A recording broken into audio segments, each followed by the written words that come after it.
بسم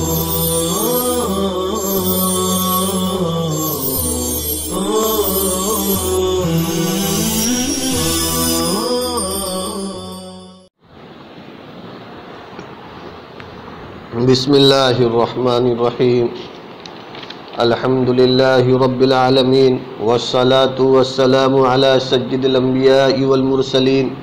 وعلی آلہ واصحابہ اجمعین۔ السلام علیکم ورحمۃ اللہ وبرکاتہ۔ عزیز طلبہ، آج ہم درس نمبر 83 کا آغاز کر رہے ہیں۔ گزشتہ درس میں آپ لوگوں کو کنایہ کا لغوی معنی اور اصطلاحی تعریف بتلائی گئی تھی۔ نیز کنایہ کا حکم بتلایا گیا تھا کہ الفاظ کنائی کے ذریعے حکم کے ثابت کرنے کے لیے دو چیزوں میں سے ایک کا پایا جانا شرط ہے۔ نمبر 1 نیت، نمبر 2 قرینہ، دلالت حال یعنی موقع محل کی دلالت۔ ان دونوں میں سے کسی ایک کا ہونا اس لیے ضروری ہے تاکہ الفاظ کنائی کے ذریعے تردد زائل اور ختم کر کے کسی ایک معنی کو ترجیح حاصل ہو جائے۔ پھر آپ کو بتلایا گیا تھا کہ انتی بائن اور انتی حرام معنی لغوی کے اعتبار سے متعین اور واضح ہے، مگر جب یہ الفاظ طلاق کے باب میں اور طلاق کی دنیا میں استعمال ہوں گے تو کنایہ بن جائیں گے، اس لیے کہ اب ان میں متعدد معانی کا احتمال اور امکان پیدا ہو گیا، اور جہاں کئی متعدد معانی کا احتمال ہونے کی وجہ سے اس کی مراد لفظ کی مراد پوشیدہ ہو تو اس کو کنایہ کہتے ہیں۔ تو اب یہ الفاظ کنایہ بن گئے اور ان کی مراد واضح ہونے کے لیے متکلم کی نیت یا موقع محل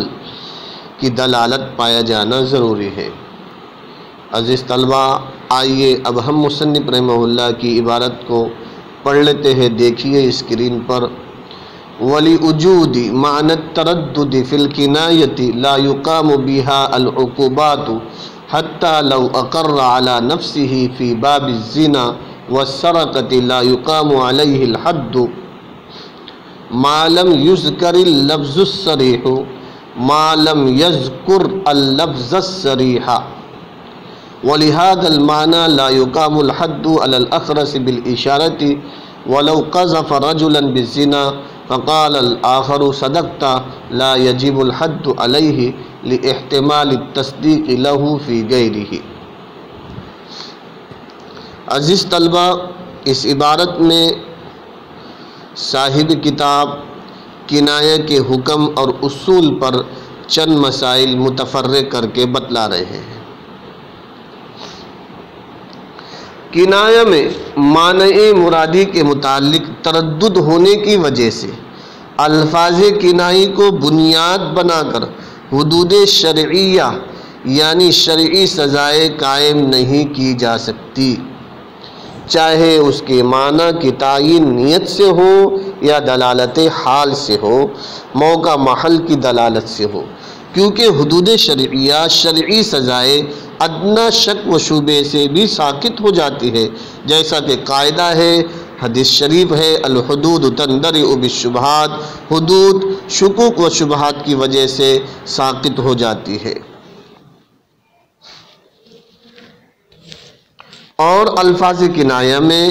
معنی تردد پایا جاتا ہے، اور معنی تردد کی وجہ سے اس کی مراد چھپ جاتی ہے، اور مراد چھپنے کی وجہ سے اس میں ایک طرح کا شبہ پیدا ہو جاتا ہے، شک پیدا ہو جاتا ہے۔ لہذا اس اصول اور ضابطے کی بنا پر الفاظ کنائی کے ساتھ حدود و عقوبات یعنی شرعی سزائیں قائم نہیں ہوگی۔ عزیز طلبہ، حتیٰ لو اقر علی نفسہ فی باب الزنا والسرقۃ، یہاں سے صاحب کتاب الفاظ کنائی کے ساتھ حدود و عقوبات یعنی شرعی سزائیں قائم نہیں ہوگی اس کی پہلی مثال ذکر کر رہے ہیں۔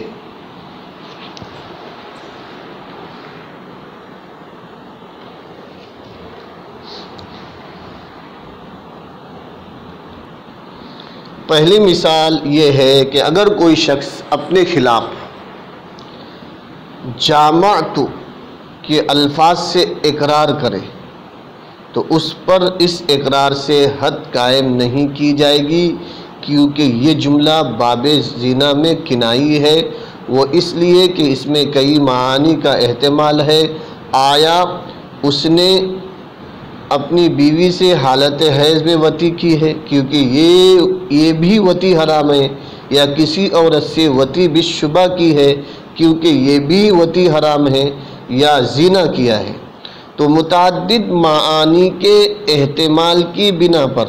اس میں تردد پیدا ہو گیا، اور تردد کی بنا پر اس کی مراد پوشیدہ ہو گئی، اور مراد کے پوشیدہ ہونے کی وجہ سے اس میں ایک طرح کا شبہ پیدا ہو گیا۔ اور حدیث شریف میں ہے الحدود تندرع بالشبہات،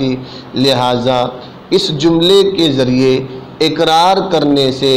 اقرار کرنے والے پر حد زنا جاری نہیں ہوگی۔ ہاں البتہ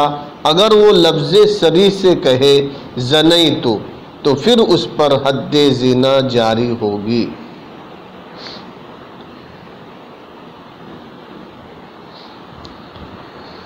دوسری مثال کہ الفاظ کنائی سے حدود و عقوبات شرعی سزائیں قائم نہ ہونے کی دوسری مثال، اگر کوئی شخص اپنے خلاف یوں اقرار کرے اخذت مال فلان، تو محض اس اقرار سے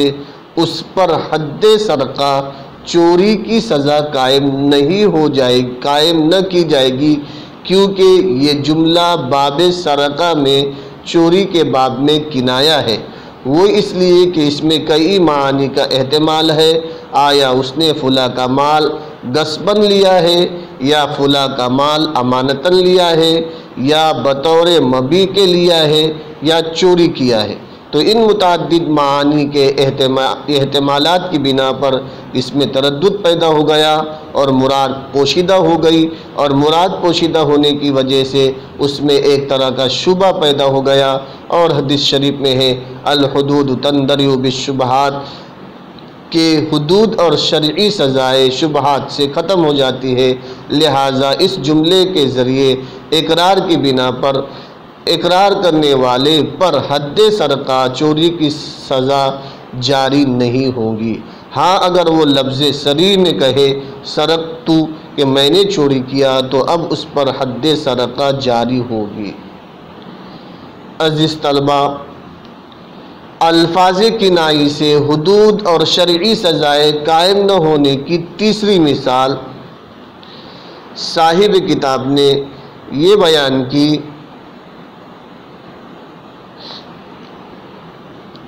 کہ اگر کوئی گونگا آدمی اشارے سے اپنے خلاف کسی موجب حد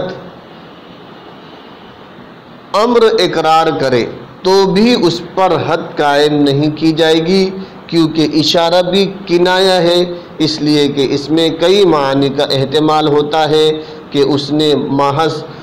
محض بوس و کنار کیا ہو، یا محض مزاجعت کی ہو، یعنی ساتھ میں لیٹا ہو، اور متعدد معانی کے احتمالات کی بنا پر اس میں تردد پیدا ہو گیا اور مراد پوشیدہ ہو گئی، اور مراد پوشیدہ ہونے کی وجہ سے اس میں ایک طرح کا شبہ پیدا ہو گیا۔ اور اصول اور ضابطہ ہے الحدود تندرع بالشبہات، کہ حدود اور سزائیں شبہات کی وجہ سے ختم ہو جاتی ہے، لہذا اشارے کے ذریعے اقرار کی بنا پر اس پر حد جاری نہیں ہوگی۔ عزیز طلبہ، الفاظ کنائی سے حدود اور شرعی سزائیں قائم نہ ہونے کی چوتھی مثال،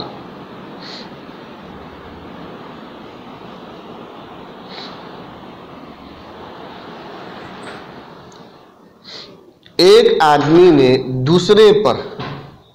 زنا کی تہمت لگائی اور دوسرے نے کہا صدقتا، تو نے سچ کہا، تو اس تصدیق کی وجہ سے اس پر زنا کی حد قائم نہیں کی جائے گی، اس لیے کہ تصدیق میں متعدد احتمال ہے۔ ایک یہ کہ صدقت قبل ھذا، تو نے اس سے پہلے سچ کہا تھا، یا صدقت فی غیرہ، اس کے علاوہ تو نے سچ کہا تھا، اس لیے اس تصدیق کی وجہ سے اس پر زنا کی حد قائم نہیں کی جائے گی۔ اس عبارت کا دوسرا مطلب یہ بھی ہو سکتا ہے کہ ایک نے دوسرے پر زنا کی تہمت لگائی، فقال الآخر، مکذوب کے علاوہ جس پر تہمت لگائی گئی، مکذوب کے علاوہ کسی تیسرے شخص نے کاذب کی تصدیق کی، تہمت لگانے والے کی تصدیق کی، تو اس تصدیق کی وجہ سے اس تیسرے آدمی پر حد قذف، تہمت کی سزا نہیں لگائی جائے گی، کیونکہ تہمت لگانے والے،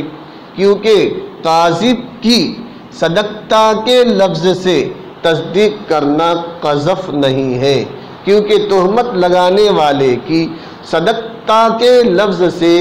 تصدیق کرنا تہمت نہیں ہے، اس لیے کہ ہو سکتا ہے تصدیق کرنے والے نے قذف کے علاوہ، تہمت کے علاوہ کسی اور چیز میں تہمت لگانے والے کی تصدیق کی ہو۔ اس دوسرے مطلب پر لا یجب الحد میں حد سے حد قذف مراد ہوگی، اور پہلے مطلب کے مطابق حد سے حد زنا مراد ہوگی۔ عزیز طلبہ، آئیے اب ہم عبارت کا ترجمہ دیکھ لیتے ہیں۔ وَلِوُجُودِ مَعْنَى التَّرَدُّدِ فِي الْكِنَایَةِ، کنایہ میں تردد اور شک کا معنی پائے جانے کی وجہ سے، لا یقام بها العقوبات، الفاظ کنائی کے ذریعے سزائیں قائم نہیں کی جائے گی، حدود قائم نہیں کیے جائیں گے۔ وَلِوُجُودِ مَعْنَى التَّرَدُّدِ فِي الْكِنَایَةِ، کنایہ میں شک اور تردد کا معنی پائے جانے کی وجہ سے، کنایہ میں شک اور تردد کا معنی پائے جانے کی وجہ سے الفاظ کنائی کے ذریعے سزائیں قائم نہیں کی جائیں گی۔ حتیٰ لو اقرّا، یہی وجہ ہے کہ اگر کوئی شخص اپنے اوپر زنا اور چوری کا اقرار کرے، حتیٰ یہی وجہ ہے کہ اگر کوئی شخص، اسی لیے اگر کوئی شخص اپنے اوپر زنا اور سرقہ کے باب میں اقرار کرے، یعنی زنا اور چوری کا اقرار کرے، لا یقام علیہ الحد، تو اس پر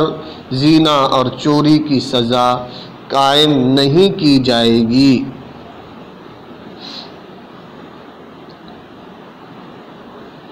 ما لم یذکر اللفظ الصریحہ، جب تک کہ وہ لفظ صریح ذکر نہ کرے، جب تک کہ وہ صریح لفظ کو ذکر نہ کرے۔ دوسرا ترجمہ، جب تک کہ لفظ صریح ذکر نہ کیا جائے۔ وَلِهَذَا الْمَعْنَى، اسی معنی کی وجہ سے، تردد کے معنی کی وجہ سے، لا یقام الحد علی الاخرس بالاشارہ، گونگے اشارے کے ذریعے گونگے پر، اشارے کے ذریعے گونگے پر حد قائم نہیں کی جائے گی۔ اسی تردد کے معنی کی وجہ سے حد قائم نہیں کی جائیں گی گونگے پر اشارے کے ساتھ، اشارے کے ساتھ گونگے پر حد قائم نہیں کی جائے گی، اسی تردد کے معنی کی وجہ سے۔ وَلَوْ قَذَفَ رَجُلًا بِالزِّنَا، اگر کسی نے دوسرے آدمی پر زنا کی تہمت لگائی، فَقَالَ الْآخَرُ، اور دوسرے نے کہا، صدقتا، تو نے سچ کہا، لا یجب الحد علیہ، اس پر حد نہیں لگائی، لا یجب الحد علیہ، اس پر حد واجب نہیں ہوگی، لی احتمال التصدیق لہ فی غیرہ، کیونکہ اس بات کا احتمال ہے کہ کہنے والے نے کاذب کی تصدیق کی ہو غیر قذف میں، لی احتمال التصدیق لہ فی غیرہ، اس لیے کہ کیونکہ اس بات کا احتمال ہے کہ کہنے والے نے قاذف کی تصدیق کی ہو غیر قذف میں، غیر تہمت میں۔ وَلِهَذَا الْمَعْنَى، اسی وجہ سے گونگے شخص پر اشارے سے زنا کا اقرار کرنے کی وجہ سے حد قائم نہیں کی جائے گی۔ وَلَوْ قَذَفَ رَجُلًا بِالزِّنَا، اور اگر کوئی شخص دوسرے پر زنا کی تہمت لگائے، فَقَالَ الْآخَرُ، اور دوسرا شخص کہے، صدقت، تم نے سچ کہا، لا یجب الحد علیہ، تو تم نے سچ کہا، لا یجب الحد علیہ، تو اس پر حد واجب نہیں ہوگی۔ کیوں؟ لاحتمال التصدیق لہ فی غیرہ، تہمت کے علاوہ کسی دوسری بات میں، فی غیرہ، تہمت کے علاوہ کسی دوسری بات میں اس کے تصدیق کا احتمال ہونے کی وجہ سے، تہمت کے علاوہ کسی دوسری بات میں اس کی تصدیق کا احتمال ہونے کی وجہ سے۔ عزیز طلبہ، یہ چوتھی مثال آپ کے سامنے جس کا ترجمہ کیا گیا یہ ہے کہ ایک آدمی نے دوسرے آدمی پر زنا کی تہمت لگائی اور دوسرے نے کہا صدقت، تو نے سچ کہا، تو اس تصدیق کی وجہ سے اس پر زنا کی حد قائم نہیں کی جائے گی، اس لیے کہ تصدیق میں متعدد احتمال ہے۔ ایک یہ کہ صدقت قبل ھذا، تو نے اس سے پہلے سچ کہا تھا، یا صدقت فی غیرہ، اس کے علاوہ تو نے سچ کہا تھا، اس لیے اس تصدیق کی وجہ سے اس پر زنا کی حد قائم نہیں کی جائے گی۔ اس عبارت کا دوسرا مطلب ابھی آپ کے سامنے یہ بتلایا کہ ایک نے دوسرے پر زنا کی تہمت لگائی